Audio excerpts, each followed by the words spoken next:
It's now my pleasure to call up Nurcan Baysal, who's going to speak to us. Thank you.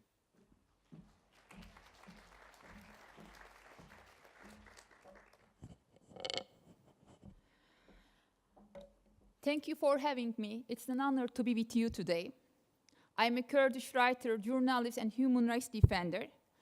Today, I want to tell you the story of my city, Diyarbakir, and the story of me. There will be slides, I think, in a few minutes there.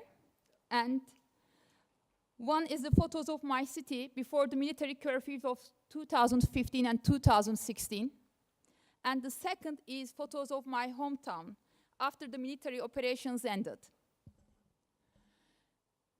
My city, my Diyarbakir, is 7,000 years old UNESCO-protected city. And it is at the heart of Mesopotamia. It is the biggest Kurdish city and was under state bombardment between December 2015 and March 2016. Let me tell you how everything began. The peace process between the Turkish state and the Kurdistan Workers' Party collapsed in July of 2015. In August of 2015, clashes began in Kurdish cities. The state declared military curfews in Kurdish cities across southeastern Turkey. At first, lasting for a couple of days. Then they became regular and month-long. Days went on under bombs and gunfire. People in the curfew areas were trapped in their houses as they continued their lives with limited food and water that they had stockpiled before the curfew. People died inside their homes as shrapnel hit their houses. The state did not even allow families to bury their dead. In some cities like Cizre, mothers put the dead bodies of their children in refrigerators to prevent their decomposition. In my city, Diyarbakir, dead bodies remained in the streets for months. We witnessed terrible human rights violations and war crimes. These are the streets where I grew up, where I played, and where I made memories. My state destroyed that area. My memories have no home. There is no place for ongoing war and for the human rights violations in Turkish media today. Furthermore, there is no political access for Kurdish people. I take an active role in informing the public about what's really happening in my region of Kurdistan.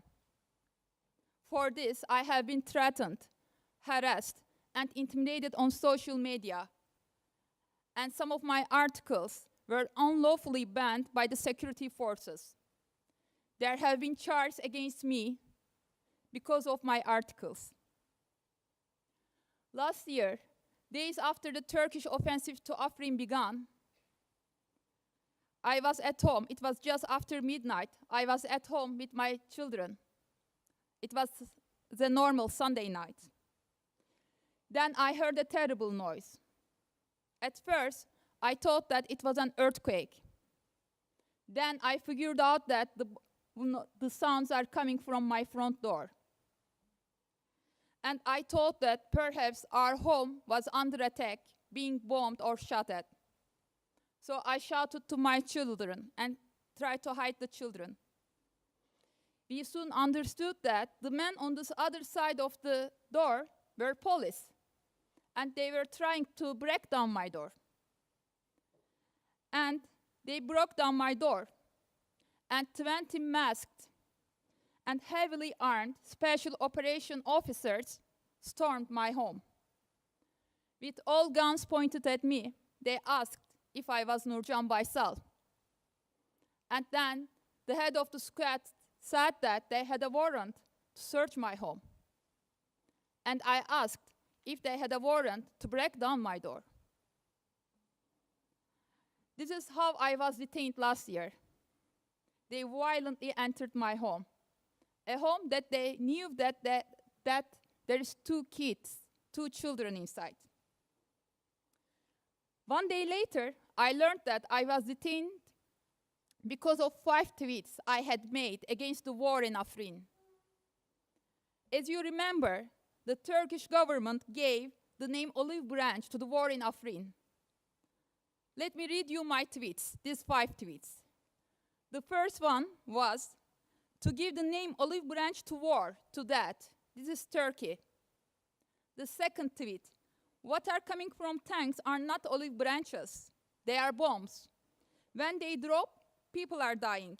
Ahmet is dying. Hassan is dying. Rodi is dying. Mizgin is dying. Lives are ending.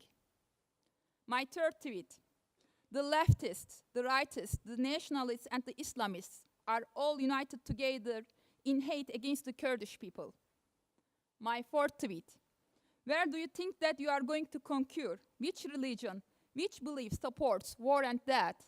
And my last tweet, I retweeted another journalist's photo of a dead child in Afrin, and I wrote, those who want war, look at this picture, a child died today. And because of these 5 peace tweets, I was accused of terrorist propaganda and calling for provocative action. As you see, these tweets do not contain any terrorist propaganda or provocative action. But these tweets demonstrate that I am against war and death. And yes, I criticize the policies of Turkish government. The prosecutor demanded a 3-year jail sentence because of these 5 tweets. Just last month, my case was closed and I was acquitted after a year. I also received a 10-month prison sentence due to an article I wrote recording the war crimes in Kurdish town of Cizre, where nearly 150 people were burnt alive in the basements as they took shelter during the bombardment. After 1 year in court, the court ruled to suspend the verdict, meaning that there will be no penalty as long as I don't humiliate the Turkish security forces again in the next 5 years. I am just one story out of many. And I am lucky. I am here and can talk to you. But many are not so lucky in Turkey. Today, in my country, human rights are under the feet of the state. Today, when you visit my region, you will see police barricades everywhere. You will see tanks, armored vehicles. You will see soldiers and police with heavy weapons in the streets. You will see how the state continues to control our lives. There is so much violence in Turkey, but there is also so much indifference. I am angry because of all these atrocities are happening in my country. I am angry that these atrocities are happening in front of the world. I am angry that my city, 7,000-year-old UNESCO-protected city, was destroyed in front of the UN. As someone who has witnessed countless human rights violations, I had always believed that human dignity will win in the end. But after what I have witnessed in the last 4 years, I have now my doubts. Human rights have never been so vilified. Human life has never been so cheapened.